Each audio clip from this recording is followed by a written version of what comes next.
नमस्कार.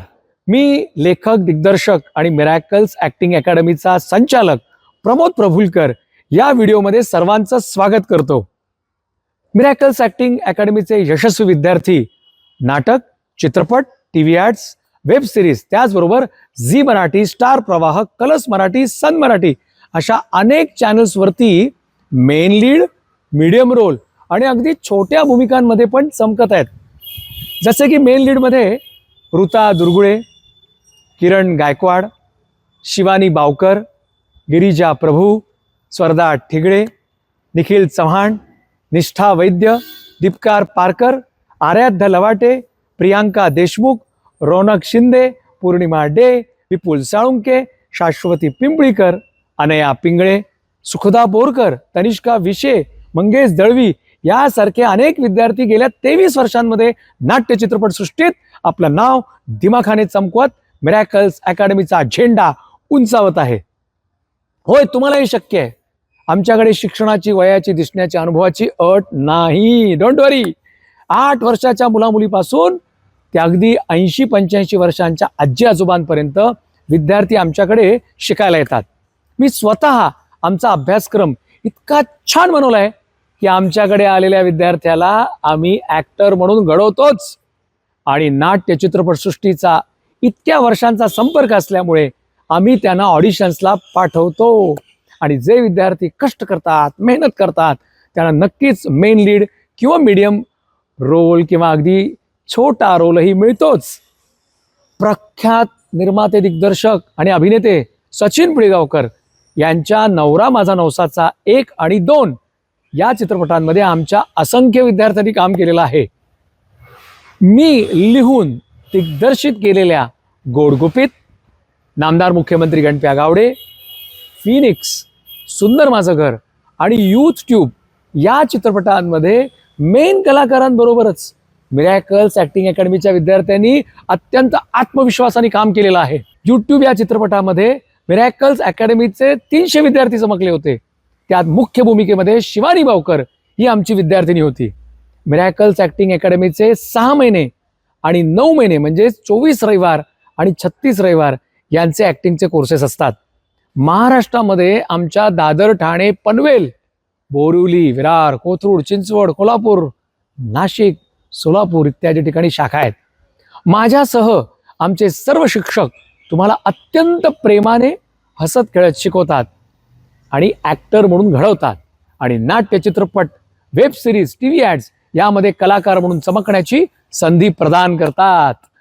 Miracles acting अकॅडमीमध्ये actor, actresses, लेखक, दिग्दर्शक, निर्माते येऊन आमच्या विद्यार्थ्यांना मार्गदर्शन करतात. आज कोण मार्गदर्शन करते पाहूया का? चला तर.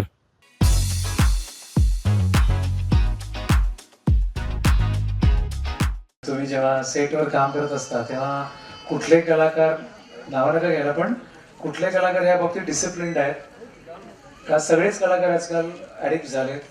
नक्की हे उपकरण जे आहे ते किती त्रासदायक ठरतं दिग्दर्शकाला आणि कलाकार कसे त्याला रिॲक्ट करतात? नाही, हे उपक्रम किंवा या ज्या सुविधा आपण म्हणतो आताच्या काळातल्या या टेक्नॉलॉजीच्या सुविधा, या सोयी आहेत, सुविधा आहेत, कधी कधी दुविधा होतात, कधी कधी अतिरेक होतो त्यांचा. सेटवर काम करताना तुम्ही जर असं म्हणत असाल तर आर्टिस्ट किंवा सीन असतो, सीनचे रिडिंग सुरू असतं किंवा सीनचं डिस्क्रिप्शन सुरू असतं. दिग्दर्शक एका मोमेंटला कलाकारांना सांगत असतो की अशा पद्धतीने सीन होणार आहे, हा सीनचा टोन आहे, या पद्धतीची वाक्य आहेत. ऑफकोर्स कॅरेक्टर्सकडे स्क्रिप्ट पोहोचलेलं असतं, त्यांची वाक्य पाठ झालेली असतात, पाठांतर झालेलं असतं.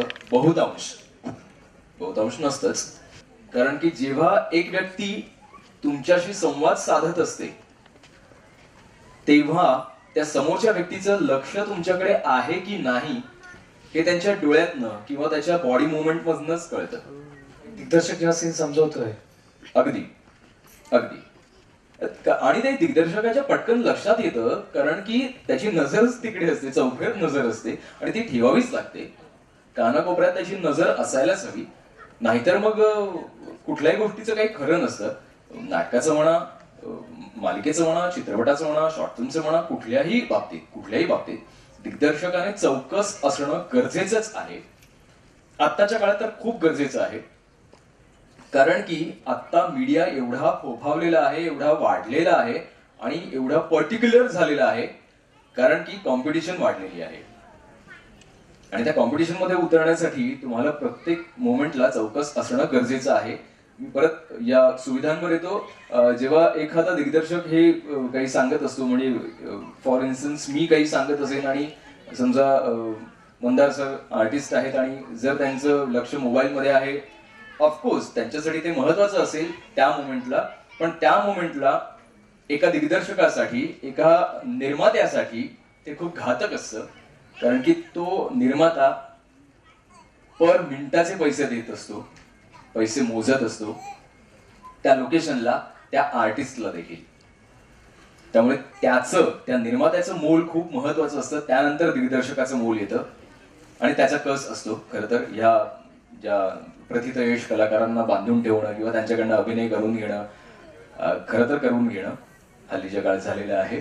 कारण की ते Facebook, WhatsApp, Twitter, hike messenger किंवा अजून बरेच काही काही आहेत ज्याचे दररोज मलाही मेसेजेस येत असतात. हे आपण म्हणतो ना, अँड्रॉइड फोन्स आलेत, मीही वापरतो. मला वापरणं ते गरजेचं आहे, कारण की मला स्क्रिप्ट्स येतात लेखकांच्या आणि त्या ऑलवेज सेटवर लॅपटॉप असतो नसतो, कधी कधी इंटरनेटचा प्रॉब्लेम होतो. त्या वाचण्यासाठी मला ते गरजेचं असतं. वाईल ट्रॅव्हलिंग, गाडीतनं जात येत असताना मला ते स्क्रिप्ट वाचणं गरजेचं असतं, किंवा काही नवीन आलंय का हे पाहणं माझ्यासाठी गरजेचं असतं. त्यामुळे मी तो अँड्रॉइड फोन वापरतो, पण त्याचा वापरही एक लिमिटेड पिरियड पुरताच मी ठेवतो. सेटवर आल्यावर, म्हणजे कुणालाही माहिती आहे की सेटवर आल्यावर मी कधीच फोन माझा हातात नसतो, मी बॅक पॉकेटमध्ये ठेवलेला असतो. मग मी 100 वेळा बसतो, उठतो, तो फोन तुटेल राहील, मला काही त्याची पर्वा नसते. पण मी त्या कामामध्येच एक अटेन्शन ठेवलेलं असतं, कारण की मी त्या कामासाठी मला प्रोड्युसरने पैसे मोजलेले असतात आणि मी त्या कामाशी लॉयल असणं हे एक फार महत्वाचं आहे. मी प्रवचन देत नाहीये, पण एक सत्य गोष्ट तुम्हाला सांगतोय. कारण की जर तुम्ही तुमच्या कामाशी प्रामाणिक नसाल तर त्याचं मोल काही ठरत नाही. म्हणजे ऑफकोर्स तुम्हाला नावाजलं जाईल, तुमचं स्क्रीनवर नाव येईल, कौतुक होईल, पण एका मोमेंट नंतर आहे ना, तुम्हाला त्याचं सॅटिस्फॅक्शन मिळणार नाही की अरे आपण ते सांगत असताना तो एक पॉइंट मिस झाला होता, त्या डिरेक्टरने सांगताना किंवा त्या प्रोड्युसरने सांगताना किंवा त्या लेखकाने नरेशन करताना तो एक पॉइंट मिस झाला होता. तो जर असताना मी लक्षात ठेवला किंवा माझं जर समजा तिकडे लक्ष गेलं असतं ना, तर अजून मी बेटर झालो असतो, माझ्याकडनं अजून काहीतरी चांगलं घडलं असतं. असे एक खंत मनात नेहमी निर्माण होते. तर ती खंत निर्माण न होऊ देण्यासाठी आपण या गॅजेट्सचा वापर शक्यतो कमी केला तर फार बरं होईल, असं मला पर्सनली वाटतं. आता काही कलावंतांची नावं घेऊ शकशील का की जे हे चांगला वापर करतात, म्हणजे ते तुला आवडतात? आपण दिवसात पाणी कमी वेळा पितो, पण मोबाईलवर सातत्याने असतो. कलाकारांची नावं घ्यायची झाली तर जे सिनियर आर्टिस्ट आहेत, म्हणजे मी आता निर्मिती सावंत बरोबर काम केलेलं आहे, विक्रम गोखलेंबरोबर काम केलेलं आहे. असे बरेच जे त्या काळातले, म्हणजे जे आजच्या काळातही तेवढेच आहे ताकदवान, त्या लोकांबरोबर काम करत असताना ना मला एक गोष्ट प्रकर्षाने जाणवते. त्यांचा फोन जरी आला, म्हणजे एक उदाहरण होतं, तुझं माझं जमिना नावाची एक मालिका ETVला मी करत होतो, दिग्दर्शित करत होतो. त्याच्यामध्ये विजय गोखले होते, त्यांना आम्ही अण्णा म्हणतो. तर अण्णांना असे बऱ्याचदा फोन यायचे सेटवर असताना, म्हणजे ऑफकोर्स तो व्हायब्रेटरवर असायचा. मग मेकअप म्हणून येऊन अण्णा फोन आलाय, ते प्रत्येक वेळेला टाळत राहायचे. आणि एका मोमेंटला त्यांचा मुलगा कॉलेज आय थिंक TYला काहीतरी होता आणि त्यात तो पास झालाय ही न्यूज देण्यासाठी त्यांची मिसेस सतत फोन करत होती.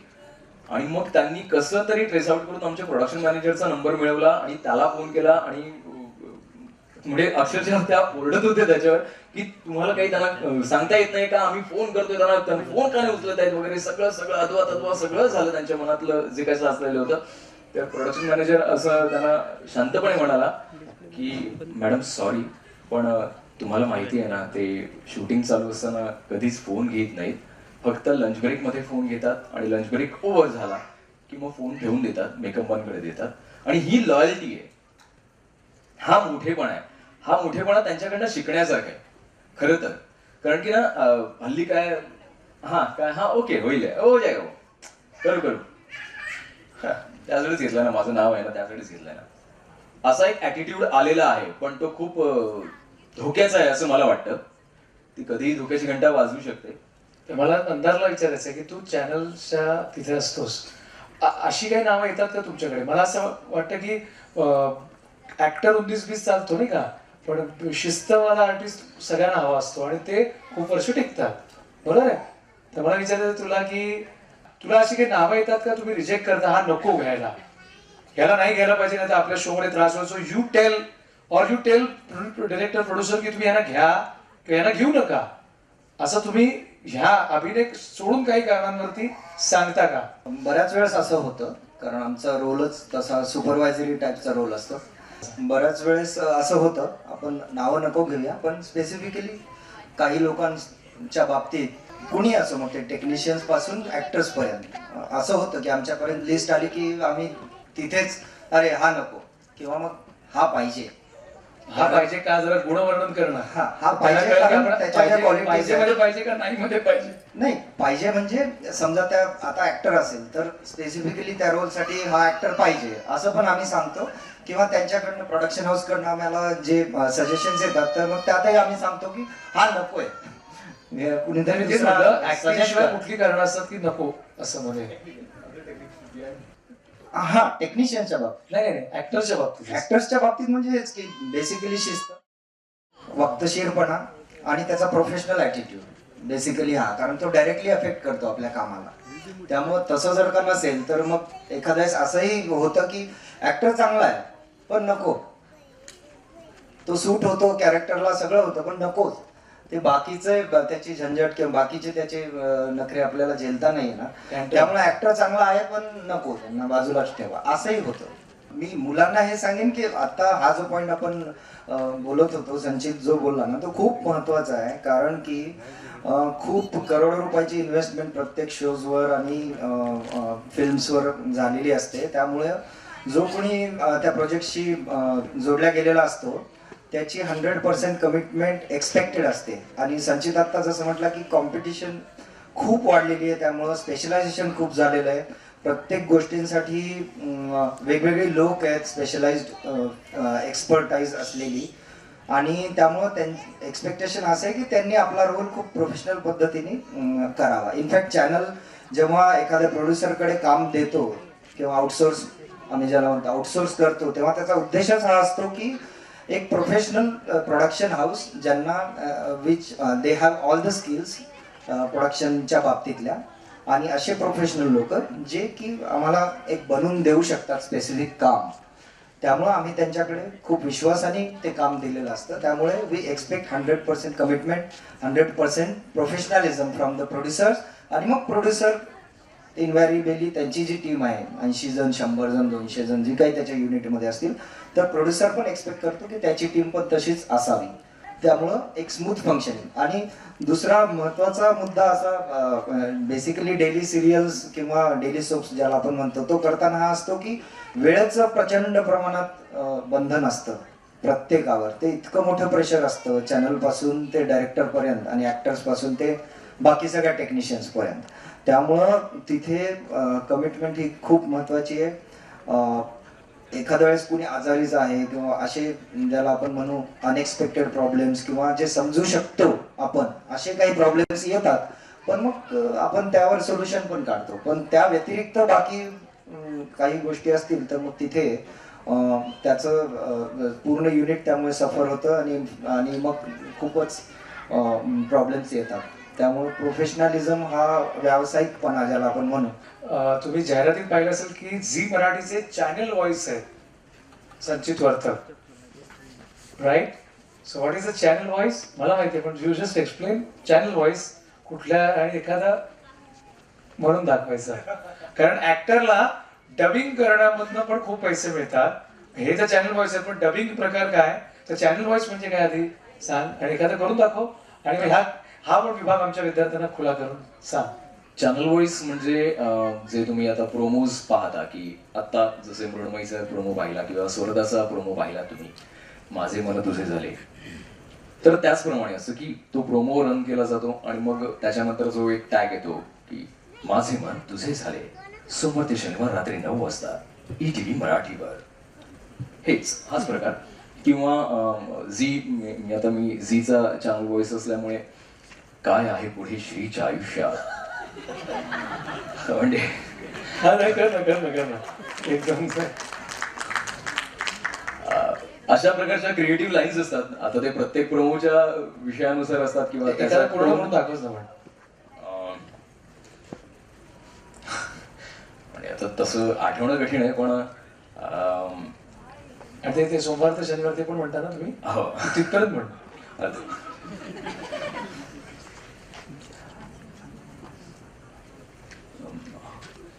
श्रीला गवसलाय पुन्हा एकदा जान्हवीचा हात. श्री जान्हवीची भेट पुन्हा होऊ शकेल का?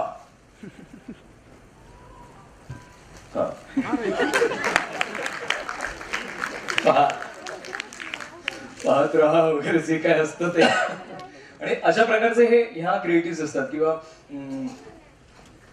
लय भारी फू बाय फू सॉर्ट ऑफ हे जे प्रोमोज असतात त्यांचे व्हॉइसेस असतात, त्यांचे क्रिएटिव्ह असतात. त्यांचे क्रिएटिव्ह पण मीच करतो. म्हणजे ह्या ज्या लाईन्स असतात त्या मी प्रोमो एडिटरने प्रोमो एडिट केला की मग तो मला दाखवतो. खरं तर हे काम त्यांचं असतं, पण मी तिकडे गेल्यावर मग तेच मला सांगतात की दादा जरा इसका देखो ना, दादा इसका ये टोन है, आपको समझ में आया ना, अभी इसका दे दो अभी. असं करून मग तेही काम करतो आम्ही. पण ही एक वेगळी फॅकल्टी आहे. तर मला वाटतं की आम्ही आतापर्यंतच्या डबिंग ह्या प्रकाराबद्दल तू इतर पण डबिंग करत असणार डेफिनेटली. हो. तर डबिंग हा प्रकार कसा सुरुवात केला जाऊ शकतो आणि त्याचं छान पैसेही छान कमी वेळात जास्त मिळतात, पण तरी स्किल आहे. पैशाचं पता नाहीये, पण हे स्किल आहे खरं. आता ते जरा सांगशील? डबिंग किंवा व्हॉइसिंग, खरं तर व्हॉइसिंग असं म्हणतो आम्ही त्यांना. कारण की डबिंग हा शब्द आणि त्यानंतर बऱ्याचदा असं हिणवलं जातं की डबर म्हणून.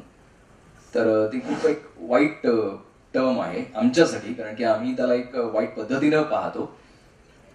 ऍक्टर म्हणून एक सन्मान मिळतो किंवा रायटर म्हणून, डायरेक्टर म्हणून सन्मान मिळतो. तर डबिंग ही टर्म उच्चारताना किंवा डबर हा शब्द उच्चारताना त्यामागे एक वेगळी भावना असते की हा चल ये आएगा डबर कर देगा और इसको दे देना 1-2-4 हजार दे देना. वेअर ॲज आम्ही म्हणजे मी व्हॉइसिंगही करतो, डायरेक्शनही करतो, लिखाणही करतो, बरंच काही करतो. तर डबिंग ही एक कला आहे, त्याला नाकारून चालत नाही. विशेषतः चित्रपट निर्मिती केल्यानंतर चित्रपट जेव्हा पूर्ण होतो, एडिट होतो, संकलन जेव्हा त्याचं पूर्ण होतं, एक संध चित्रपट तुम्हाला समोर दिसतो, तेव्हा आता जसं पाहिलं आपण शॉर्ट फिल्म मध्ये वाऱ्याचा आवाज येतोय किंवा मागणं हॉर्नचा आवाज येतोय किंवा कुणीतरी असं बाळ रडतंय किंवा काही भांडण चाललंय, तरी आपण एक इकडे ह्या लोकेशनला सीन करतोय आणि तो सीन त्याच लोकेशनला करणं गरजेचं आहे. पण ते संवाद आपल्याला टोटली क्लिअरली ऐकू येत नाहीयेत.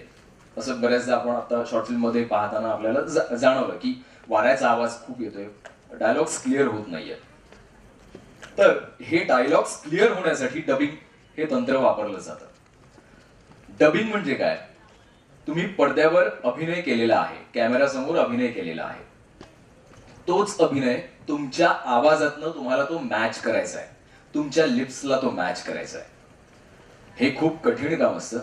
म्हणजे असं वाटतं की वो तो करूंगा ओके, असं भल्या भल्यांची वाट लागते खरं तर. आणि हा अनुभव म्हणजे भरत बरोबर आम्ही काम करत होतो. मी डावपेच नावाचा चित्रपट दिग्दर्शित केला. मकरंद होता, भरत होता, लोकेश गुप्ते आणि अशी बरीच माणसं होती त्या चित्रपटामध्ये.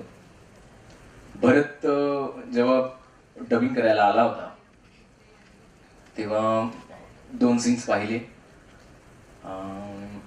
संचा जरा कठीण आहे आणि काय आहे ते पटापट मला जमत नाही रे ते. मग फिल्ममध्ये एडिट माझे शार्प होते. काही काही सिक्वेन्समध्ये तर पटापट एवढे शार्प एडिट होते की वाक्यावर वाक्य वाक्यावर वाक्य, आणि ती तो फिल्मचा पोत आणि फिल्मचा स्पीड मेंटेन करण्यासाठी त्या प्रकारे केलेलं होतं. आपण जसं साऊथच्या पिक्चरमध्ये पाहतो की मी असं केलं होतं, मी मग तिकडे हे केलं ते केलं, असं असं फटाफट फटाफट असे एकसंधता होती त्याच्यामध्ये आणि कंटिन्युएशन होतं. तर तो मला सांगू लागे की संचा जरा आपण ते शॉर्ट्स वाढव्या करे. म्हटलं फिल्म लॉक झालेली आहे आणि ते असं नाही करता येणार, आणि हे तुलाही माहिती आहे. अदरवाईज अख्खी टाइमलाईन माझी वाट लागेल त्याची आणि ड्युरेशनची वाट लागेल. एक एक वाक्य म्हणजे एक शॉट झाला, समजा काही फलाना फलाना असं वाक्य असेल, ते वाक्य झालं की मग तो थांबायचा, दुसरं वाक्य ऐकव. असं करत करत त्याने 1.5 आठवडा त्या फिल्मचं डबिंग केलं आणि त्यानंतर म्हणाला की अरे यार अशाही फिल्म्स करायला हव्यात. कारण की त्यातनं परत तो आर्टिस्ट प्रगल्भ होत जातो, तोही डेव्हलप होत जातो. आता झी सिनेमावर, झी टॉकीजवर रावडी एक्सप्रेस नावाचा एक सुरू झालेला आहे स्लॉट, ज्याच्यामध्ये तुम्हाला साऊथच्या फिल्म्स मराठीमध्ये डब करून बघायला मिळतात. त्यातल्या बऱ्याचशा फिल्म्स मी डब केलेल्या आहेत. त्यातल्या हिरोचा व्हॉइस हा माझा आहे. आता कालच एक चित्रपट होता ते दर रविवारी दाखवतात.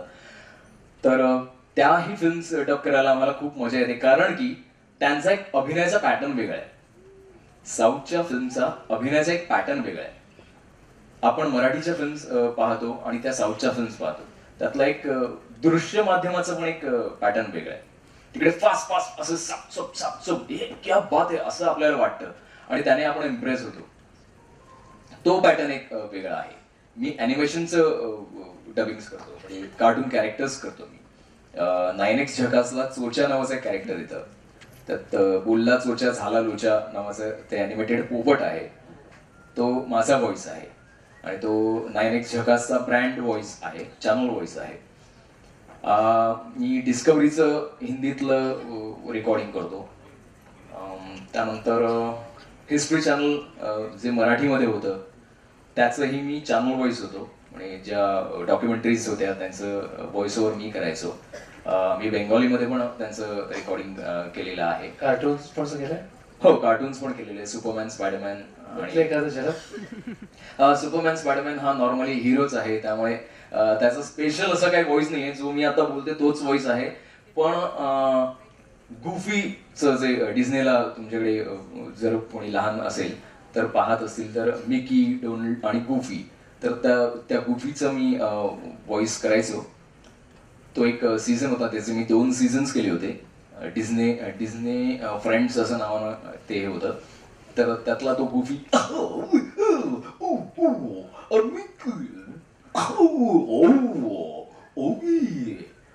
असं तो गुफी कुत्रा. त्यानंतर बऱ्याचशा अशा महाराष्ट्र शासनाच्या काही अशा डॉक्युमेंटरीज होत्या जिथे मेलचाही व्हॉइस हवा होता आणि फिमेलचाही व्हॉइस हवा होता. त्या फिमेलचाही व्हॉइस मी केलेला आहे. खरं पाहताना मला म्हणजे असं वाटतं की आज इथे हा जनसमुदाय आहे, टाळ्या वगैरे वाजवतात ते खरं आहे, पण एक ऐकताना तुम्हाला मजा येते हे मला फार प्रकर्षाने जाणवते. आणि असं एक गंमत आहे. दीपक देवळकर यांचा एक चित्रपट होता शहीद जवानांच्या जीवनावर. त्याच्यामध्ये विक्रम गोखले नी एक कॅरेक्टर प्ले केलं होतं, खूप मेजर कॅरेक्टर होतं. त्यांचे काही सीन्स म्हणजे मी डब केले होते. हे मला सांगतानाच खूप भीती वाटते, कारण की त्यांनी जेव्हा तो पिक्चर पाहिला आणि त्यांना असं वाटलं नाही की अरे हे 2 सीन्स मी केले नव्हते ना रे, असं दीपक देवळकरला त्यांनी विचारलं कोणी केले.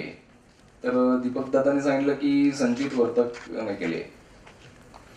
तो कडक्या ना. तर त्यांनी माझा नंबर मिळवला, त्यांनी मला फोन केला. हॅलो, विक्रम गोखले बोलतोय. हा बोला काका. छान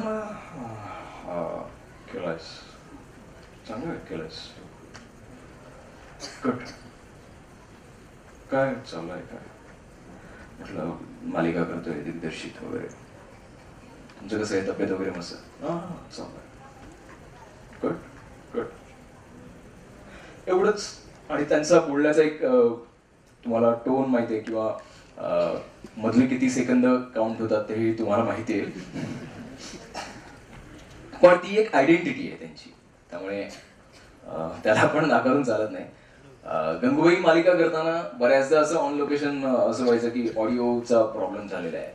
मग आता निर्मिती तर घरी गेलेली आहे, करायचं काय, एडिटला मी असायचो.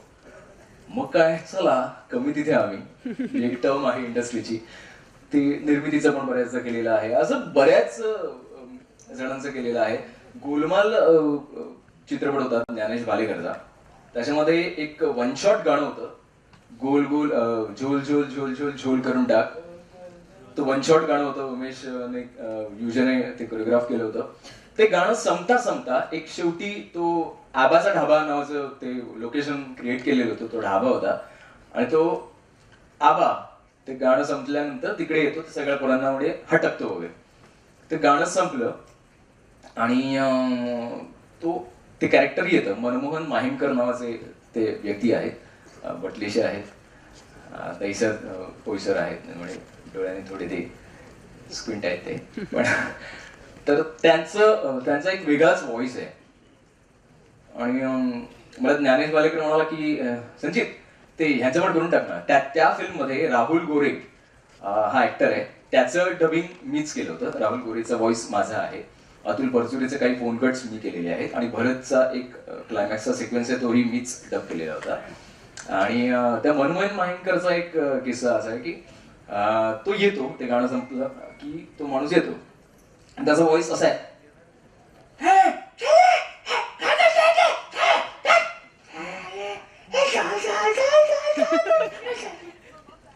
अशा पद्धतीने त्याने परफॉर्म केलं होतं. आणि त्याचा व्हॉइस ऐकला मी, तर ज्ञानेशला म्हटलं, अरे ज्ञानेश नाही रे, नाही असं नाही होणार रे. अरे ते एकच वाक्य आहे यार त्याचं, ते कर ना यार. अरे म्हटलं एवढं केलंय तर राहुल गोरेचं अख्खं कॅरेक्टर केलं, तो हिरो आहे त्या फिल्मचा, आणि अख्खं केल्यानंतर तुम्हाला हे काय सांगतोस करायला. अरे बरं नाही तू करशील यार. बरं त्यावेळेस माझ्या अंगात 103 ताप होता. मी एक सीन करायचो झोपायचो, एक सीन करायचो झोपायचो, असं सगळं काम चाललं होतं मला.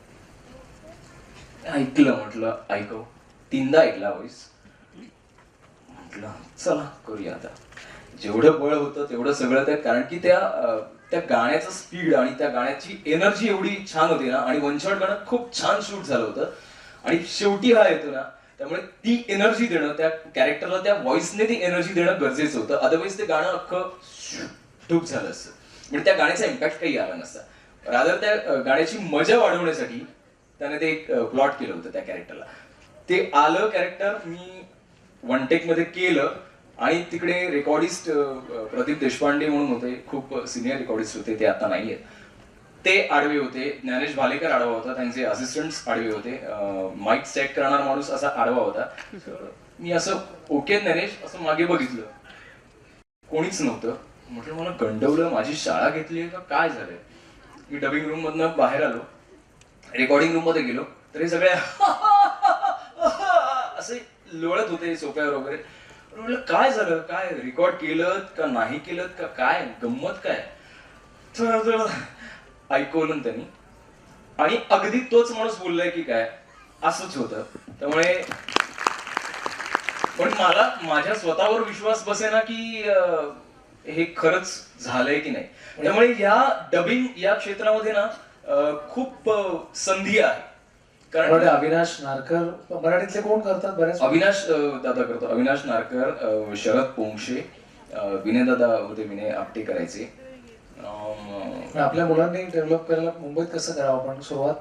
अगदी अगदी अगदी, म्हणजे मी तयार आहे त्यांना अरे जोरदार गाईड करायला, माझी काही हरकत नाही. तुझा जेव्हा डबिंग असतं तेव्हा एखादा आला आणि कॉन्टॅक्ट कमी तुझ्यावर थोडं उभं राहून असं शिकायला लागतं ना. अगदी अगदी अगदी, कारण की इट्स अ प्रॅक्टिकल वर्क आहे.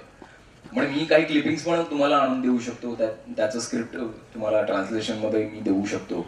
बरंच डबिंगचं काम उलट सुलट चाललेलं असतं. त्याच्यामुळे तुम्ही मुंबईत आल्यानंतर खऱ्या अर्थाने जरी म्हणजे म्हटलं ना की व्हॉइस आर्टिस्ट म्हणून एक नाव पण होतं आणि पॅरल पैसे मुंबईत उभं राहण्यासाठी म्हणून अगदी छान मिळतात. म्हणजे आपण गमतीने कुठल्या मित्राचा किंवा मैत्रिणीचा फोन आला तर आपण व्हॉइस चेंज करून आपण बोलतो, गंमत होते.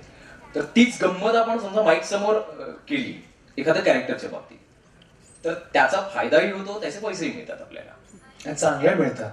पण तुम्हाला असं वाटेल की मग त्या व्हॉइस आर्टिस्टला किंवा डबिंग आर्टिस्टला काय नाव, काय त्याचं नाव होत नाही. पण नावाशी काही घेणं देणं नसतं. नाव असंच तुमचं तयार होतं. तुम्हाला इनिशियल स्टेजला नाव मिळवणं महत्वाचं आहे का पैसा मिळवणं महत्वाचं आहे? नावातनं पैसा. एक्झॅक्टली, ते दोन्ही मिळतं. आणि ते इतरांसाठी व्हॉइसिंग केलंय ते मग आपल्या पिक्चर जेव्हा तुम्ही काम कराल तेव्हा त्याचा तोच अगदी, अनुभव अगदी, तुम्ही अगदी. तुमचा प्रॅक्टिस अगदी तिथे तुमची झालेली असते. असं बऱ्याचदा होतं ना की नवोदित हिरोला घेऊन किंवा नवोदित हिरोईनला घेऊन काम करावं लागतं चित्रपटामध्ये, आणि मग त्यांना डबिंग हे जमतच नाही. मग ते व्हॉइस आर्टिस्टना घेऊन आम्ही डब करतो. असं करण्यापेक्षा आपला आवाज लागला पाहिजे, नाही तर तुमच्या आवाजात दुसरेच लोक डब करतील, तुमचा वेगळाच आवाज तुम्हाला ऐकू येईल. हे पण तुम्ही लक्षात ठेवा. ही कला तुम्हाला साध्य करायची. तुम्हाला अजून एक दालन उघडं झालेलं आहे ज्याचा तुम्ही स्वतःच्या ऍक्टिंग करिअरसाठी पण उपयोग होणार आहे. आणि मला अनेक लोकांनी याच्यावर घर केलेली आहेत. म्हणजे मला डबिंग आणि खूप कमी वेळात पटकन पैसे मिळतात. आणि अगदी दिवसाला म्हणजे ऍडचं जर डबिंग करायचं असेल, एखाद्या कॅरेक्टरला डब करायचं असेल, 2 ते 5,000 रुपये you can earn in within 2-3 hours. तेवढाही वेळ नाही. तेवढा वेळ नाही, जाण्याचा वेळ पण सांगतो त्यांना. हा, तेवढा काउंट केला तर खूप होतो. गेल्यानंतर माझी पण पितांबरीची ऍड 6 भाषेत डब झाली ना, तर साऊथचे सगळे आले होते लोक. बाबा काय म्हणून पटकन जायचे, ते चेक द्यायचा झाला की दुसरीकडे दिवसाला 4-4 फेऱ्या, घरी जाईपर्यंत 15-20 घरी आलेले असेल त्यांच्या. अगदी अगदी. सो स्ट्रगलर ऍक्टरसाठी डबिंग करावं या मताचा मी आहे आणि तुम्ही ते करावं असं मला वाटतं. नवीन एक वेगळं तंत्र तुम्हाला शिकायला मिळतं.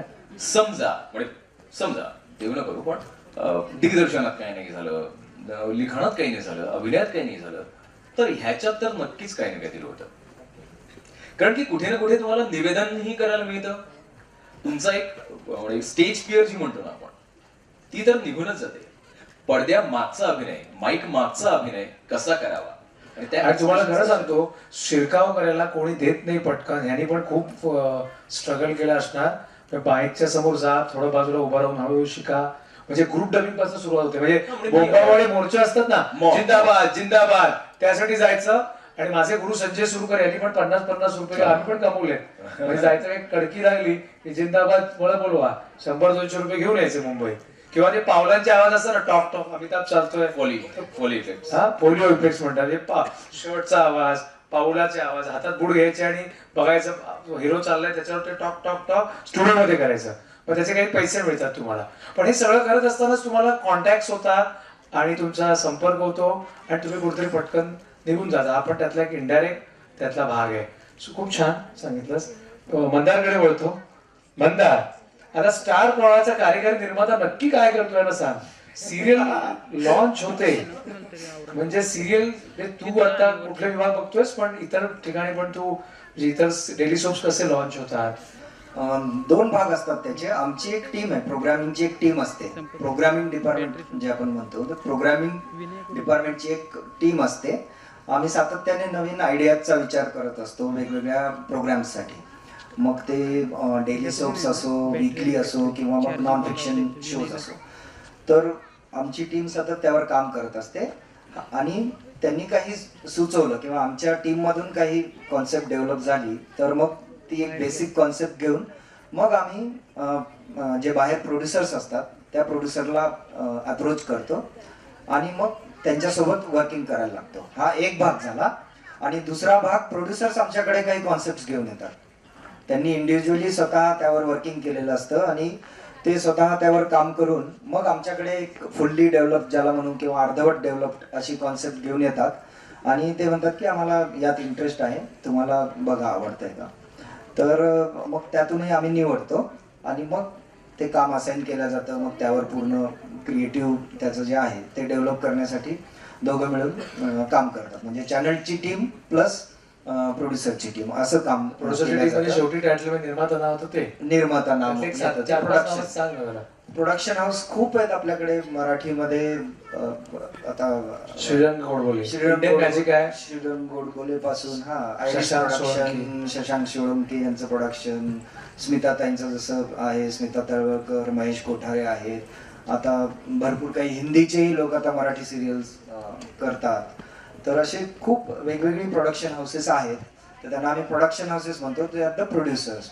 तर त्यांना त्यांच्यासोबत बेसिकली त्यात एक महत्वाचा भाग हा असतो की चॅनल त्यावर ना पैसे इन्व्हेस्ट करत असतं. बेसिकली चॅनल पैसे इन्व्हेस्ट करतं म्हटल्यावर खूप मोठा स्टेक त्यांचा लागलेला असतो. त्यामुळं ना खूप मोठी जबाबदारी, म्हणजे आता मी ज्या पोझिशनला तिथे काम करतो तर एक खूप मोठी जबाबदारी जी जाणवते ती म्हणजे ही की आपल्या कंपनीचे या गोष्टीवर पैसे लावलेत आणि वरची लोक आमच्याकडे बघतात की तुम्ही जसं ड्राईव्ह करणार तसं ते बनणार आहे आणि तसं तुम्ही ते गाईड करणार आहात प्रोड्युसरला. आणि प्रोड्युसरच्या ज्या स्किल्स आहेत, डायरेक्शनची त्याची टीम आहे, डायरेक्टर्स आहेत आणि बाकी सगळे लोक त्यावर काम करणार आहेत. तर ते आपण जे व्हिज्युअलाइज केलंय मीटिंग्समध्ये ते आपल्याला पडद्यावर पाहायचं असेल तर ते एकमेकांसोबत म्हणजे प्रोड्युसर सोबत काम करणं आणि ते खूप चांगल्या पद्धतीने काम झालं पाहिजे. आणि जे आपण व्हिज्युअलाइज केलं, ज्यासाठी ज्या व्हिज्युअलायझेशनवर आपण पैसे खर्च करायचं म्हणतोय, पैशापेक्षा मी विचारतो की आता जे आवलीची सिरियल बघतोय मुंबईत तर धुवाधार बसेस, होर्डिंग आणि काय वाटेल ते, तर एका सिरियलची मोठं लॉन्चिंगला प्रोडक्शनचा एका एपिसोडचा खर्च नंतर सांग, पण एक लॉन्च होताना हाऊ मच ते इन्व्हेस्ट, पेन्स म्हणजे आता मी करोड्स मध्ये असेल. करोड्स मध्ये तर असतंच, प्रश्नच नाही. पण त्याचे जे एफर्ट्स आहेत ना ते इतके पेन्स टेकिंग आहेत. नवीन जे लॉन्च करतो आपण त्याचे, मी 3 नवीन शोज वर काम करतोय. तर एक शो आहे ज्यावर 6 महिने काम चालू आहे आणि मागच्या 2 महिने आम्ही फक्त कास्टिंगच करतोय आणि अजूनही आम्हाला लीड आर्टिस्ट मिळालेली नाही. मुलगी पाहिजे का? मुलगी पाहिजे, तर ती मिळालेली नाही. मध्ये जास्त ना मुली लीडला हा, बिकॉज फॅमिली ओरिएंटेड जास्त आपल्या थीम्स असतात. त्यामुळं सहसा लीड जे असतात कॅरेक्टर्स ते बेसिकली मुलगी आपल्याला पाहिजे असते. आणि मग वेळेचं इतकं बंधन असतं की 30-30 दिवस एखादा आर्टिस्ट आपल्याला पाहिजे असेल तर मग त्यासाठी खूप फेमस जी मुलगी असेल किंवा जी ऑलरेडी बिझी असेल तर ती आपल्याला मिळत नाही. त्यामुळे मग आपण नवीन शोधतो, त्यामुळं आणि ते सहसा मिळत नाहीत असा अनुभव आहे. त्यामुळे खूप एफर्ट्स त्यावर करायला लागतात की आता स्क्रिप्ट रेडी आहेत आणि आता शूट सुरू करायचंय पण लीड कास्ट अजून झालेलं नाही आणि म्हणून थांबलंय काम, असं झालेलं आहे. म्हणजे आता मी जे आमचं तेच चालू आहे आता तू आम्हाला कॉल करशील तर ते तुम्हाला इन्व्हॉल्व तर करणारच. इनफॅक्ट आमची रिक्वेस्टच ती आहे की तुम्ही सजेस्ट करा असे आर्टिस्ट. आम्ही अप्रोच तर करूच. मला वाटतं एक ऑडिशन आमचं होऊन गेलंय पुण्यात, पण माहिती नाही त्यातून आपल्याला काही मिळाले नाही बहुतेक. पण त्यावेळेस बहुतेक ते गडबडीत झालं होतं. तर आता पुन्हा पुण्यात करायचंय असा प्लॅन आहे. तर नक्कीच तुम्हाला एज ग्रुप आहे इन्व्हॉल्व, एज ग्रुप 20 to 20. ती एक झाली मुलगी. बाकी सगळे मग कॅरेक्टर आर्टिस्ट साठी आपल्याला मुलं लोक लागतातच. ते मग वेगवेगळा एज ग्रुप असतो. म्हणजे आई वडील असतील तर 40+ आपल्याला पाहिजे असतात. आजी आजोबा असतील तर ऑफकोर्स. प्रोसिजर कशी असते? समजा आम्ही तुम्ही कॉन्टॅक्ट करता तसे अजून कोणालाही करता काही कास्टिंग? बेसिकली हे काम आम्ही प्रोडक्शन हाऊसला जे दिलेलं असतं त्यांना प्रोडक्शन हाऊसची ती जबाबदारी असते की त्यांनी शोधायचं. पण कसं होतं की बऱ्याच वेळेस प्रयत्न करून आपल्या कॅरेक्टरला जसं सूट होतं पाहिजे कॅरेक्टर तसं मिळत नाही किंवा बिझी असतात बरेच जण. जे ऍक्टर्स आपल्या डोक्यात ऑलरेडी असतात ते वेगळ्या कामात. तुमच्याकडे प्रोड्युसर आम्ही तुम्ही पण ऑडिशन घेता? जनरली एखाद्या समजा त्याची आवली असेल तिच्याकडे किती हजारोनी ऑडिशन झाले असतील. व्हॉट इज द पॉइंट की तुम्ही काय नक्की बघता त्यांच्यामध्ये? ऑडिशन्स करतो बेसिकली आणि एक ऑडिशन झाल्यावर मग आम्हाला वाटलं शॉर्टलिस्ट बेसिकली होतात की समजा प्रोडक्शन हाऊसने 100 मुलींची ऑडिशन घेतली आहे तर ते स्वतः त्यांची जी क्रिएटिव्ह टीम असते ती क्रिएटिव्ह टीम त्यातून सिलेक्ट करते. 10 जण समजा त्यांनी शॉर्टलिस्ट केली की या मुली चांगल्या वाटतात तुम्ही बघा. तर मग आम्ही आमच्या ऑफिसमध्ये बसून त्या सगळ्या ऑडिशन्स बघतो शॉर्टलिस्ट केलेल्या आणि मग त्यातून आम्हाला वाटतं की या 2 जरा बऱ्या वाटतात, त्यांची डायलॉग डिलिव्हरी चांगली आहे, आपल्या कॅरेक्टरला सूट होत आहेत किंवा खूप कॉन्फिडंट वाटत आहेत. तर मग पुढची प्रोसेस आम्ही त्यांना सांगतो. मग पुढची प्रोसेस येते की आता यांना कॉस्ट्युम्स रिहर्सल करा, यांची लुक टेस्ट करा. मग पुन्हा प्रोडक्शन हाऊस त्यांच्या लुक टेस्ट करण्यासाठी म्हणून घेतात. मग त्यात आम्ही पुन्हा सीन्स लिहून घेतो. परत करा. ऑडिशनसाठी पुन्हा सीन्स स्पेसिफिकली रायटर आम्हाला लिहून देतो आणि मग ते क्लोज मॉनिटरिंग आम्ही त्याचं करतो. मग त्यातून फायनली सिलेक्ट करतो आम्ही. पैसे घेऊन लोक रोल द्यायचे प्रयत्न करतात आणि आता पण इथे हजर आहेत काही मुलांचे पालक, ते टेम्पटेशन होतं त्यांना. हा प्रकाराबद्दल तुला माहिती असेल तर सांग, आणि किती चुकीचं आहे ते सांगून ते टाक. चुकीचं आहे हे सगळ्यांनाच माहिती आहे, पण मी म्हणजे आता हे जे यंग जी टीम आहे सगळी ना, त्यांना या घाई गोष्टीबद्दल घाई असते झाली. हा, पण मला असं वाटतं की त्या गोष्टींवर आपण जेव्हा आता शिकून आपण बाहेर पडतोय ना ऍज अ विद्यार्थी म्हणून, आपण आता विद्यार्थी नेहमीच राहणार आहोत, पण जे आपल्याला जाऊन एक अँझायटी असते की आता मी सुरुवात कुठून करू, तर ना सुरुवात करताना आपल्या कामावर फोकस ठेवावं त्यांनी ना, फार बाकी गोष्टींचा विचारच करू नये या मताचा मी आहे. कारण काय होतं की असं चालू आहे, मग कोणीतरी काहीतरी सांगितलंय, मग असं असतं का तसं असतं का, यातनं आपण आपली जवळपास 80 ते 90% एनर्जी खर्च करतो आणि ऍक्च्युअल जी आपली स्किल आपल्याला दाखवायची आहे लोकांना, ती त्यावर तुमचं 10%च काम तुम्ही करत असता. एक्झॅक्टली. तर त्याच्यामुळे आम्ही यांना चांगलं सांगितलं आहे असतं की त्यावर. तुम्ही वर्षभरामध्ये लिहून घेतलं असं ऑडिशनला जायचं नाही, पण ह्या बॅच मधले काही सगळेच इतके मोहात अडकतात की एक एकांकी झाल्यानंतर रिपोर्ट असतात आम्हाला की सगळेजण कुठे कुठे चल ऑडिशनला जातोय म्हणजे काहीतरी इंटरव्ह्यू द्यायला जातोय, मी स्वतःवर लक्ष कमी, स्वतःच्या भाषेवर काम करणं, ह्याच्यावर काम करणं कमी, योग्य कमीत कमी ऑडिशनला जाऊन सिलेक्शन पेक्षा भरमसाठ ऑडिशनला कुठेही जा Correct. आणि स्वतःचा अभ्यास न करता जा, आणि त्याच्यामुळे लॉंग टर्म टिकणारे दिसत नाही. त्यामुळे विद्यार्थ्यांनी प्लीज, अनेक नाही मला वाटते 60% लोक आता जिथले उपस्थित विद्यार्थ्यांपैकी पण सांगूनही छोट्या मोठ्या चिटुकल्या पुटुकल्या ऑडिशनला जातात. वेळ लागला तरी चालेल. ऑथेंटिक ऑडिशन जेव्हा होतात, ऑथेंटिक ऑडिशन्स होतात. प्रोडक्शन हाऊसेस चांगले आपल्याकडे आहेत. प्रोडक्शन हाऊस कुठला आहे त्याची तुम्ही माहिती घेऊ शकता प्रॉपरली. सर आहेत त्यांना तुम्ही विचारू शकता, आणि प्रॉपरली ज्या ऑडिशन्स अरेंज होतात ना त्याच तुम्ही जाऊन तिथे ऑडिशन द्यावं. आणि दुसरं, तुम्ही ऑडिशनचा मुद्दा जेव्हा बोलत होता की मुलं कमी येतात किंवा काय, Yes. तो जो कॅज्युअल ॲटिट्यूड ना खूप आम्हाला पण खूप त्रासदायक होतो. बोल तू याच्याबद्दलच बोल. तर विद्यार्थ्यांचा बेसिकली न्यू कमर्स जे असतात त्यांच्याकडनं एक्सपेक्टेशन असं असतं की त्यांच्यात एनर्जी खूप असते आणि ते पॅशनेट असतात त्यांच्या कामाबद्दल, असं एक म्हटलं जातं. पण आम्ही जेव्हा जातो आणि बघतो तर तेव्हा ते उलट चित्र दिसतं की त्यांची पॅशन एवढी नाहीये, त्यांना ऍक्टिंग करायचंय की नाही हे त्यांनाच माहिती नाहीये, किंवा त्यांना नेमकं काय करायचंय त्यांनाच माहिती नाहीये. आणि मग ऑडिशनला यायचं तर का आम्ही येतोय, चांगला रोल आहे सांगितलेलं, ब्रीफ असतं, ब्रीफ सांगून आम्ही बोलवतो, आणि ब्रीफ सांगितल्यानंतर हो हो येतो म्हणून तुम्ही म्हटले तसं 200 जण सांगतात, ऍक्च्युअल ऑडिशनला 60च जण दिसतात. आणि त्यातले किती जण चांगलं हा, करतात म्हणजे ते असं दिसतं की मग हे ऍक्टिंगच्या करिअरसाठी आलेत आणि आम्ही सिरियसली काही रोल्ससाठी ऑडिशन्स घेतोय, आणि त्यातल्या 50% लोकांना म्हणजे ऑडिशनला यायला सुद्धा वेळ नाही किंवा त्यांचा इंटरेस्ट नाही. याचा अर्थ त्यांचा करिअरचा इंटरेस्ट किती स्ट्रॉंग आहे ते आम्हाला तिथेच कळतं. एक्झॅक्टली. आणि पण कळतं. मग तुम्ही अशा 100 ऑडिशन जरी दिल्या किंवा म्हणजे काही बाकी, होणार नाही. तर तुमचा स्वतःचा फोकस नसेल, तुम्हाला काय करायचं माहिती नसेल, तर मग तुम्हाला काम नाही मिळणार. मग 2 वर्ष 3 वर्ष तुम्ही अशी तुमची गेल्यानंतर मग तुम्हीच म्हणणार की 3 वर्ष झाले हो काही काम मिळत नाही, मुंबईत जाऊन पुण्यात आम्ही परत येतो. किंवा मग काय मुली वगैरे असल्या तर त्यांचं लग्न होतं, मुलं वगैरे असले तर दुसरं जॉब करायला लागतात. करेक्ट. आणि मग ते सांगतात बाहेर की फिल्म इंडस्ट्रीत किंवा इकडे काही होत नाही. त्यामुळे मी म्हटलं तुमच्या कामावर तुम्ही पूर्णपणे लक्ष दिलं ना तर मुंबई ही अशी सिटी आहे की तिथे तुम्हाला कुणाचीच ओळखीची गरज नाही. जर का आणि तुम्हाला मिस्टर तुमचं काम- कामगार हे हिंगोली त्याचं त्या जिल्ह्यामध्ये आहे. तुझं पण सांग. हा, मी माझं स्वतःचं उदाहरण माझं ते आहे की मी जेव्हा मुंबईला गेलो, पहिल्यांदा जेव्हा मी गेलो तर अक्षरशः आधी जसं म्हणायचे की एक बॅग घेऊन मी मुंबईत आलो वगैरे, जे स्टोरी हिंगोली कुठे जिल्हा आहे तो पण माहित नाही अक्षरशः आम्हाला. एक बॅग घेऊन मी मुंबईला गेलो होतो तेव्हा एकही माणूस माझ्या ओळखीचा नव्हता मुंबईत. पण मला आता 13 वर्ष झाले मी काम करतो, पण मला असं कधी झालं नाही की माझ्याकडे काम नाही, आणि मी कंटिन्युअस काम करतो.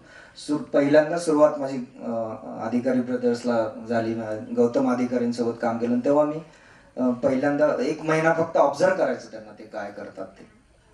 आणि 1 महिना झाल्यानंतर त्यांना माहिती ट्रेनिंग होतो मी त्यांच्याकडे, तर ते पूर्ण ऑब्झर्व करायचे, फक्त काही बोलायचे. बाकीचे म्हणायचे की ते भयंकर येतात, त्यांच्या समोर जाऊ नकोस ते रागवतात. ठीक आहे, आपण ऑब्झर्व करायचं. आणि खूप सिन्सिअरली ऑब्झर्वेशन चालू असायचं, ते त्यांनाही कळायचं. आणि 1 महिना झाला, मग माझी ट्रेनिंग संपली. मग माझा जायचा दिवस आला, त्या दिवशी त्यांनी मला बोलवलं. माझ्यासोबत 2 अहमदाबादचे एक मुलगा एक मुलगी असे 2 ट्रेनीज होते. तर त्यांनाही बोलवलं. त्यांचं कधीच लक्ष नसायचं सेटवर, तर त्यांना बोलवलं आणि मला बोलवलं. आणि मला म्हणे की 1 महिन्यात तू जे काही शिकलायस ते आत्ता यांना सांग. आत्ता मी जो सीन केला तो या मुलांना सांग, काय सीन होता आणि कसं आपण केलं. तर मी सगळं त्यांना पटापट पुढच्या 2 मिनिटात सांगितलं की काय केलं तुम्ही, मास्टर शॉट घेतला म्हणजे काय केलं, ही ट्रॉली चालली म्हणजे हा काय शॉट आहे, तिथून कुठला तुम्ही 2 क्लोजअप घेतले, मग 2 इन्सर्ट घेतले, मग घड्याळाचा एक आपण इन्सर्ट घेतलाय तो कुठे लागणार आहे, हा सीन असा आहे, तो तिथे घड्याळाचा शॉट असा जाणार आहे, पूर्ण एडिट त्यांना तिथे सांगितलं. तर त्यांनी त्या अहमदाबादवाल्यांना म्हटले की, मग ते गुजरातीत त्यांना बोलायला लागले की तुम्हाला बोलवलं मुद्दाम इथे आणि तुम्ही काहीच केलं नाही महिनाभर, आणि हा यांनी काय महिनाभर केलं हे तुमच्या समोर त्यांनी सांगितलं तुम्हाला. आपण वर्षभर काम केल्यानंतर एका गोष्टीची किंमत असायला लागते. आपण काय केलं तर मिरॅकलचा प्लॅटफॉर्म ह्या विद्यार्थ्यांना कसा आहे हे तुला काय वाटतं? इतर मिरॅकलचा प्लॅटफॉर्म तुम्हाला, मी मुद्दाम अशा या सेमिनार्स किंवा असे कार्यक्रम असतात त्यात मुद्दाम यासाठी जातो की मला, कारण मी 2 मिनिट घेतो. मी पुण्यात जेव्हा आलो ना, मी ग्रॅज्युएशन करून पुण्यात आलो होतो आणि त्यावेळेस मला काही माहिती नव्हतं. मी मॅनेजमेंटचा कोर्स शिकायचो, पण माझी आवड खूप होती आणि मी फिल्म इन्स्टिट्यूटचे ॲड्स गावाकडे बघायचो आणि वाटायचं हे काय आहे, माहित नाही काय फिल्म इन्स्टिट्यूटचे ॲड आहे, काहीतरी कोर्सेस आहेत 4 टाईप्सचे, एवढंच व्हायचं, बाकी काही संबंध नव्हता. पण मॅनेजमेंट शिकत असताना मी दररोज फिल्म इन्स्टिट्यूटच्या गेटला जाऊन उभं राहायचो आणि तिथे सिक्युरिटी एवढी,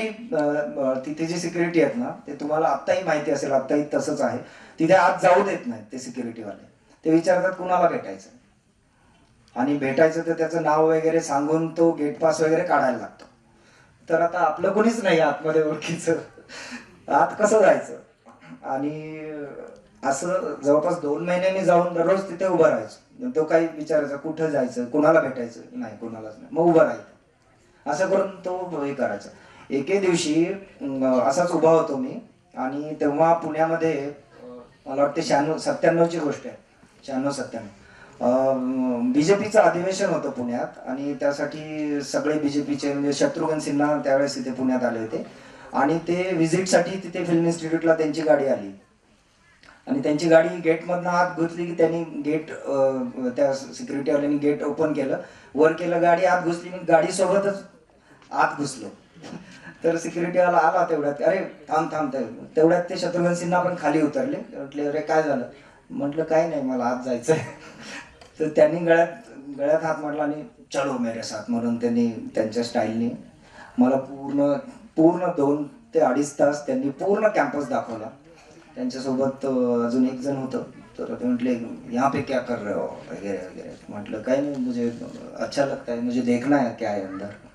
तर म्हटले ठीक आहे चलो. तर त्यांनी हॉस्टेलमध्ये त्यांची रूम, ते स्विमिंग टँक, ते पडले होते आणि माझा हात असा झाला वगैरे, ते सगळ्या स्टोरी त्यांनी मला तिथे 2 आड तिथे झाला. ते मागे जे स्विमिंग टँक आहे तिथे ते पडले आणि मेरा हात ऐसे हो गया यहाँ पे. आणि मग ते एडिटिंग रूम्स आणि ते सगळं त्यांनी दाखवलं. आणि ती पहिली एंट्री तिथे झाली आणि त्यांनी मी फारच भारावून गेलो ते सगळं पाहून. ती पहिली एंट्री. तर अशी एंट्री झाली. नंतर सचिनला माहिती आहे, नंतर मी तर तिथे पूर्ण 1 वर्षभर मोहन आगाशे जेव्हा डायरेक्टर होते तर त्यांनी तिथे मला अलाउ केलं काम करायला. त्यांच्या स्टुडंट्स फिल्मवर मी तिथे वर्षभर तिथे हॉस्टेलमध्ये राहून काम केलं. तर 24 तास स्टुडिओमध्ये आम्ही काम करायचो. तर ती जी ट्रेनिंग झाली ना, तर तो बेस इतका पक्का झाला तिथे. तर तो फिल्म इन्स्टिट्यूटचं, त्यामुळे इनफॅक्ट मी स्टुडंट नव्हतो तिथे, माझा काहीच संबंध नव्हता त्या कोर्सशी. मी पुणे विद्यापीठात कोर्स केला. बनवणीच्या नाटकांना पण तू लाईट्स पुरुषोत्तम करंडक वगैरे मग तेव्हा ते करायचो. आणि पुणे विद्यापीठातून कोर्स करून मग ते फिल्म इन्स्टिट्यूटचं जे ट्रेनिंग झालं, पक्क ते ट्रेनिंग झालं. त्यानंतर मुंबईत काम करायला लागलो. तर कुठेही असं कधीच वाटलं नाही की अरे आपल्याला कुणी नाही किंवा आपली काही ओळख नाही, असं कधीच वाटलं नाही आत्तापर्यंत.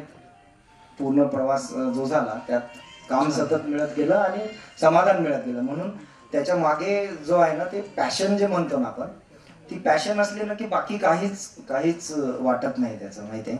आमचा कोर्स केल्यानंतर त्यांना काय फायदा आहे आणि त्यांनी त्याचा फायदा उठवायला पाहिजे. कारण तुम्हाला तर एवढं स्पेसिफिकली आता ज्या फिल्म्स पाहिल्या मी 2-3, त्यामध्ये लाइटिंगचे जे इफेक्ट्स पाहिले आपण, एडिटिंगचे जे इफेक्ट्स पाहिले, तर म्हणजे या लेवलचं काम किंवा स्क्रिप्टिंगचं पण मी पाहत होतो. तर स्क्रिप्टिंगमध्ये पण त्यामध्ये एक स्टोरी लाईन आहे प्रॉपर, ठीक आहे. एक्झिक्युशनचं समजा ठीक आहे, आपण समजू शकतो की त्याचे कॅमेरा आपण कुठल्या टाईपचा वापरतोय किंवा ते अँबियन्स साऊंड वगैरे क्रॅक होतोय किंवा काय, त्या गोष्टीवर नको. पण ते जे स्टोरी टेलिंग आहे, स्टोरी टेलिंगचं जे तंत्र आहे ते तुम्हाला आता या लेवलला म्हणजे इथे असतानाच तुम्हाला एवढं जर का शिकायला मिळालं असेल ना, तर मग इनफॅक्ट तुमचा प्रवास पुढचा किती सोपा आहे. इनफॅक्ट त्याचा यूज तुम्ही किती चांगल्या पद्धतीने करून घेऊ शकता तिकडे, जे की बऱ्याच जणांना आधीचे जे लोक होते त्यांना खूप, जे आपण म्हणतो की तिथे राहून शिकावं लागलं किंवा काय. आज तुम्हाला रेडीमेड सगळं मिळतंय इथे शिकायला, कॅमेराज पासून ते. आम्ही ते 35mm वर शूट करायचो तेव्हा कॅमेराच्या बाजूला फक्त उभं हात लावायला पण परमिशन नसायची आपल्याला 35mm कॅमेराला. जेव्हा आपण असिस्टंट डायरेक्टर म्हणून काम करतो तेव्हा परमिशन नसायची. आज पासआउट झालेली मुलं लगेच ॲरी कॅमेरा वापरून डायरेक्ट फिल्म करायला लागतात. आज तुम्हाला अपॉर्च्युनिटीज इतक्या ओपनड अप आहेत. 10 वर्ष काम करायची, ते स्ट्रगल आणि वगैरे स्टोरीज सांगण्याची पण गरज नाही. इनफॅक्ट इतकी आज डिमांड आहे तुम्हाला. नेमकं ह्यांनी काय केलं पाहिजे सांग. नेमकं तुम्ही पॅशनेटली ना तुम्हाला काय करायचंय हे थोडंसं, मी म्हणतो ठीक आहे तुम्ही 2 वर्ष पहिली ना अंदाज घेऊ शकता. कारण असं असतं की ना इतक्या त्याच्यात म्हणजे फील्डचे स्पेशलायझेशन इतके आहेत की बऱ्याच वेळेस असं आपल्याला कन्फ्युज व्हायला होतं की अरे मी नेमकं काय करू, डायरेक्शन करू म्हणजे मग काय करायचं नेमकं, किंवा मग एडिटिंग करू का, कॅमेरा करू का, काय करू, असं कन्फ्युजन होतं. तर ते कन्फ्युजन ना थोडंसं 2 वर्ष तुम्ही ऑन फील्ड काम करायला लागता तेव्हा तुम्हाला क्लिअर होतं की मला कशामध्ये गती आहे किंवा मला काय कळतंय, कुठला भाग मला जास्त एक्साइट करतोय. तर ती थोडा अंदाज घेऊन मग तुम्ही फोकस केलं की मला आता यात इंटरेस्ट दिसतोय आणि हेच आता मला करायचंय. तर मग त्या दृष्टीने ज्या ज्या गोष्टी गरजेच्या असतील त्या सगळ्या केल्या पाहिजेत तुम्ही. त्या तुम्ही असं म्हणूच शकत नाही की मला वेळ नाही, हे झालंच नाही, ते झालंच नाही. त्यासाठी जे जे काही तुम्हाला करणं गरजेचं आहे, पुस्तक वाचण्यापासून ते जगभराच्या फिल्मचा अभ्यास करणं असो किंवा काहीही असो, ते तुम्ही 100% कमिटमेंटनी केलं तर मग तुम्हाला पुढचं काम मिळायला लागेल. कारण तिथे डिमांड जरी असली तर कोणी तुम्हाला ताट वाढून तिथे ठेवलेलं नाही. मुंबईत डिमांड खूप आहे. मी आता जसं सांगितलं आम्ही 6 महिने शोधतोच आहेत लोक, डिमांड खूप आहे. पण म्हणून कुणालाही काम नाही मिळणार आहे. तेव्हा तुम्हाला ते वर्थ प्रूव्ह करणं तुमचं फार गरजेचं आहे. त्यासाठी मेहनत तर करणं गरजेचं आहे. आणि मुळात प्रोफेशनॅलिझम हा शब्द आपल्या मराठी माणसांनी ना खूप काय म्हणू आपण, आपल्या मनात कोरून घेण्याची गरज आहे. प्रोफेशनॅलिझम नसतो, लोक वेळेवर येत नाहीत, लोक वेळेत काम करत नाहीत. स्क्रिप्ट देतो म्हणतात 2 दिवसात, ते आठवडाभर ते गायब असतात. स्क्रिप्ट लिहायला घेतात, ऍक्टर स्क्रिप्ट रायटर ऍक्टर पण असतो, मग त्याला एक फिल्म मिळाली की तो पळतो, अरे नाही माझा रोल होता, मला 4 दिवसाचं काम आहे, आणि सांगत नाही. अशा सगळ्या गोष्टी होतात. खूप प्रोफेशनल पद्धतीने राहावं आपण, आणि एक कमिटमेंट आपण जर का केली तर ती पूर्ण करावी वेळेत आणि मग पुढचं काम करावं. त्यांनी काय होतं, तुमची इमेज क्रिएट होते, मग तसं तुम्हाला लोक ओळखायला लागतात. ऍक्टरने किंवा कुठल्याही टेक्निशियनने, डायरेक्टर म्हणा किंवा एडिटर म्हणा किंवा स्ट्रगल करण्याच्या वेळेस त्याने स्वतःवर कॉन्फिडन्स ठेवला पाहिजे. ओव्हर कॉन्फिडन्स नाही, कॉन्फिडन्स असावा की मला हे जमतंय आणि मी हे चांगल्या पद्धतीने करतोय. तोच ओव्हर कॉन्फिडन्स जर झाला तर त्याची माती पण होते. आणि जसं सरांनी सांगितलं की हा ठीक आहे जाईन ना त्या ऑडिशनला, काय ओके, असे बरेच जण आहेत, बऱ्याच जणांचे मी ऑडिशन्स घेतलेले आहेत. त्यामुळे मला माहिती आहे, पुण्यातलेच बरीचशी माणसं त्यांची मी ऑडिशन घेतलेली आहे. जेव्हा मी राकेश सारंग यांच्या सिरियल्स करत होतो डायरेक्ट, तेव्हा म्हणजे पुण्यातल्याच बऱ्याचशा व्यक्तींचे मी ऑडिशन्स घेतलेले आहेत. आणि एक मी पुण्याला काही म्हणजे व्यक्तिशः मी तसं काही म्हणत नाहीये, पण कुठले नगरमधल्या पण माणसांचे मी ऑडिशन घेतले. असं वाटतं ना की आता बघ करून दाखवत याने काय नाही रे ऍक्टिंग, ते काय रे केलं ना गावाकडे आपले नाटक, आपले बेस्ट ऍक्टर. मग मी कॅमेरा समोर त्यांना सांगतो की हा तुमचा एक्सपिरियन्स सांगा. आपण हे केलेलं आहे, तसं केलेलं आहे न, ते इकडं तिकडे केलं, राजनाट्याला मिळालेलं आहे बेस्ट ऍक्टर. मी ते आता कविता पण केली आहे, ती माझी आहे तसं केलेलं आहे. असं हे बोलल्यानंतर मला त्या क्षणाला कळतं की वर्ग विधारलेलं आहे जरा. कारण की ना हे नाही तिकडे तुला करायचंय मित्रा. कॅमेरा समोर ना एक लेखकाने लिहिलेली स्क्रिप्ट असते, ती तुला पाठ करून बोलायची असते आणि कशा पद्धतीने बोलायची हे तुला दिग्दर्शक सांगतो. त्यामुळे असे बरेचसे किस्से घडलेले आहेत की एका ऍक्टरला मी, आता ती खूप छान ऍक्ट्रेस आहे आणि तिने लीड मध्ये सिरियल केलेली आहे आणि आता ती अजूनही तिचं करिअर खूप छान चाललेलं आहे. जेव्हा ती पहिल्यांदा ऑडिशनसाठी आली होती तेव्हा तिने MBA केलेलं आहे आणि मराठीमधनंच. तर तेव्हा ती कॉन्फिडंट होती, आईबरोबर आली होती आणि जवळपास तिने माझ्याकडे 8 ते 9 रिटेक्स दिले मी दिलेल्या स्क्रिप्टचे. त्यानंतर मला कळलं विझलंय ते सगळंच. आपलं चष्मा काढल्यानंतर दृष्टीहीन माणसासमोर कसं असतं की नाही काही सापडत आहे. त्यामुळे मी त्यांना असं म्हटलं की रिलॅक्स व्हा, चहा पाणी घ्या, मी तोपर्यंत माझे उरलेले काही सीन्स करतो. ते सीन्स केल्यानंतर मी परत त्यांच्याकडे आलो. तुम्हाला हा सीन नाहीये ना, लक्षात नाही राहत आहे ना, ओके, तुम्ही तुमचं काही तयार करून आलात का?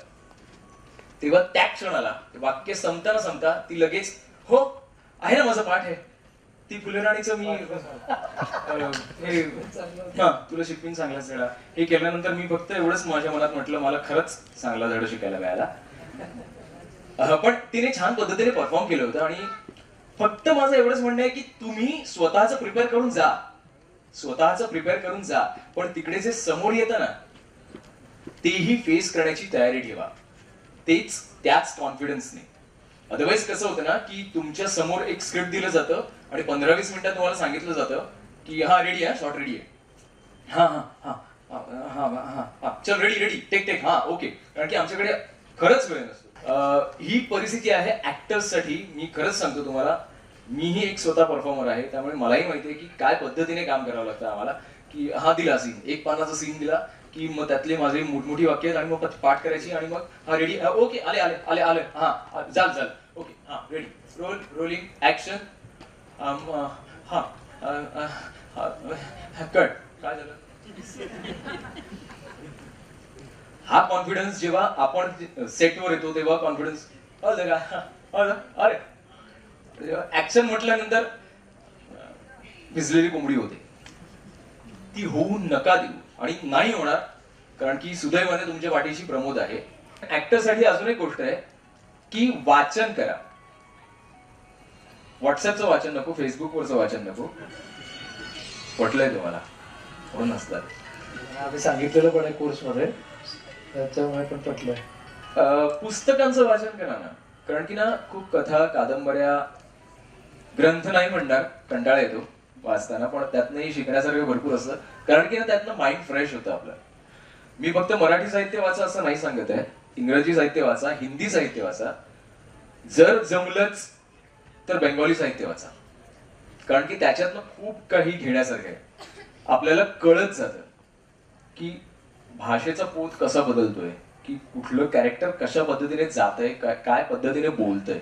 मी स्वतः वाचन खूप करतो, त्यामुळे मला वाचनाची खूप आवड आहे.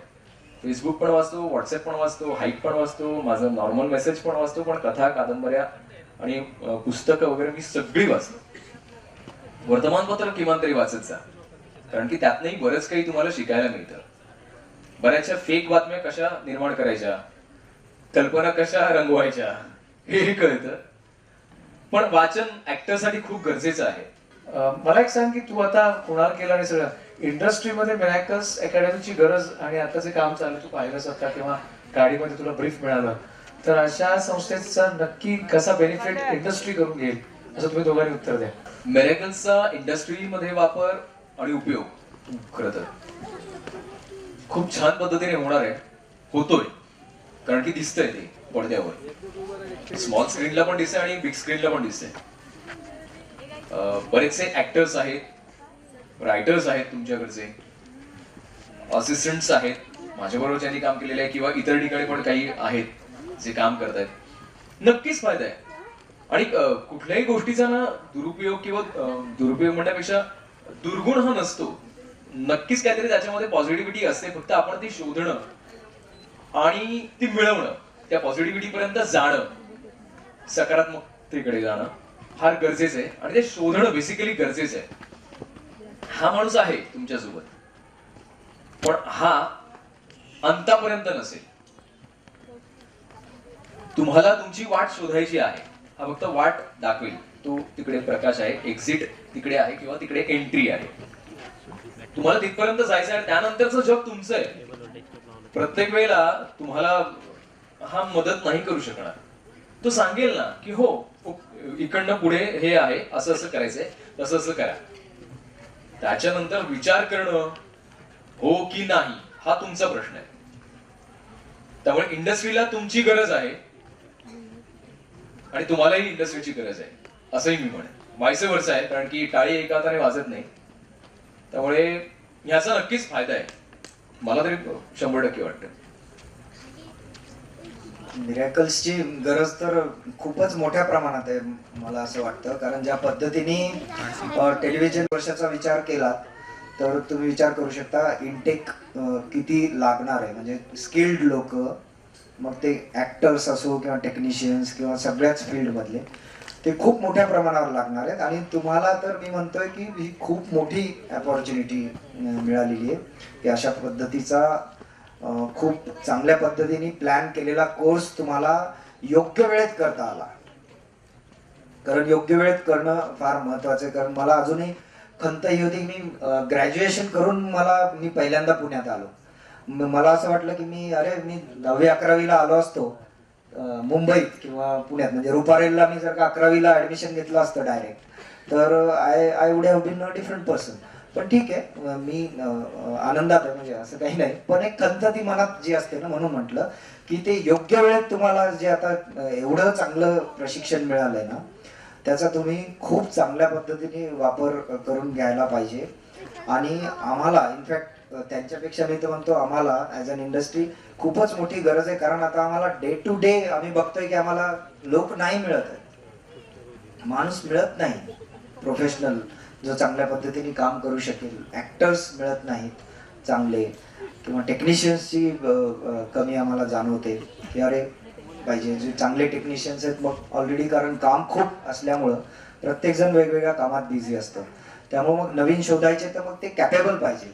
कारण आपण ज्याच्या हातात काम देतो तो कॅपेबल तर पाहिजे. वी डोंट माइंड म्हणून म्हटलं की लीड कॅरेक्टर आम्ही नवीन शोधतोय, पण तो कॅपेबल तर पाहिजे. नाहीतर काय करणार आम्ही, काम कसं देणार त्याला? कारण त्याच्यावर आपण बेट लावतोय आणि तो माणूस कॅपेबल नसेल तर कसं? त्यामुळं आज ही परिस्थिती की म्हणजे नवीन लोकांवर पण लोक बेट लावतायत. जी परिस्थिती आधी नव्हती. स्टुडंट आहे अवली, तिला आम्ही भेटायला जेव्हा बुके द्यायला गेलो होतो, भेटायला सेटवर तिच्या गेलो होतो आमची टीम सगळी, तेव्हा तिच्या पण ती घामाघूम म्हणून काम करत होती. म्हणजे शी वॉज लाईक, पहिलंच माझा डान्स काहीतरी चालू होता तिचा. एकटेक एकटेक हा. आणि ती आम्हाला तिच्याशी बोलायला पण नाही मिळालं. पुष्पगुच्छ तिला, आणि आम्ही डायरेक्टरशी गप्पा मारून गेलो आणि ती हा सर आले का वगैरे असं काहीच नव्हतं तिचं. सर ते मला काम करायला लागतंय. So she was dancing, rehearsal तास 1.5 तास तेच चाललं. सो आम्ही तिची रिहर्सल बघितली, निर्माण डायरेक्टरना भेटून आम्ही निघालो. सो आय थिंक इतकं काम आहे आणि काम खूप असणार आहे. आणि पालकांना पण माझी विनंती आहे की त्यांनी म्हणजे कोर्स केला आणि आता सगळं झालं असं न समजता त्यांना जे आपली मुलं आहेत त्यांच्या स्किल्स त्यांना वाढवण्याची संधी त्यांना द्या. थोडंसं एक्सपेरिमेंट त्यांना करू द्या स्वतःवर. त्यांचा कॉन्फिडन्स वाढेल स्वतः काम करायला लागल्यानंतर. त्यांना एक मॉरल सपोर्टची जी गरज आहे सुरुवातीच्या काळात ती तुम्ही दिली की मग ते स्वतःच्या पायावर उभं राहतील. त्यांना कळेल की आपल्याला काय जमतंय. What are your next plans? आता ही मालिका सोडण्यामागचं कारण हे होतं की झाले आता त्याचे 100-125 भाग करून झाले. तीच गोष्ट मला स्वतःला करायला आवडत नाही, मला काहीतरी नाविन्य हवं असतं. त्यामुळे मी तो एक कप्पा थांबवलाय. पुढचा कप्पा मी आहे माझा सुरू, चित्रपट लिखाण सुरू आहे चित्रपटाचं. त्यानंतर डीडीची एक मालिका आहे, विनोदी मालिका आहे, ज्याच्यामध्ये मोहन जोशी आणि स्मिता जयकर हे काम करतायत. विनोदी मालिका आहे आणि माझं एकही अक्षर, माझा एकही शब्द न बदलता ते काम करतात. हे त्याने स्वतःहून सांगितलंय.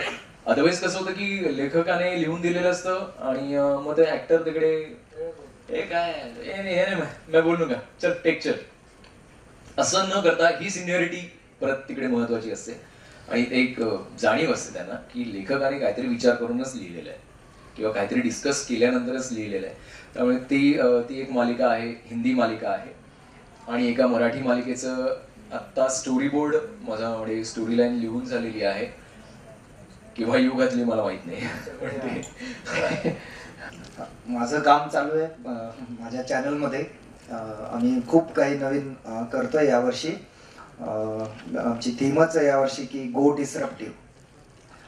गो disruptive. It's like disruptive programming एक कॉन्सेप्ट आहे कॉर्पोरेटमध्ये. डिसरप्टिव्ह प्रोग्रामिंग म्हणजे की जे आपण पठडी बाहेरचं म्हणू थोडक्यात, म्हणजे पठडी बाहेरचं आपल्याला करायचं आहे यावर्षी काहीतरी.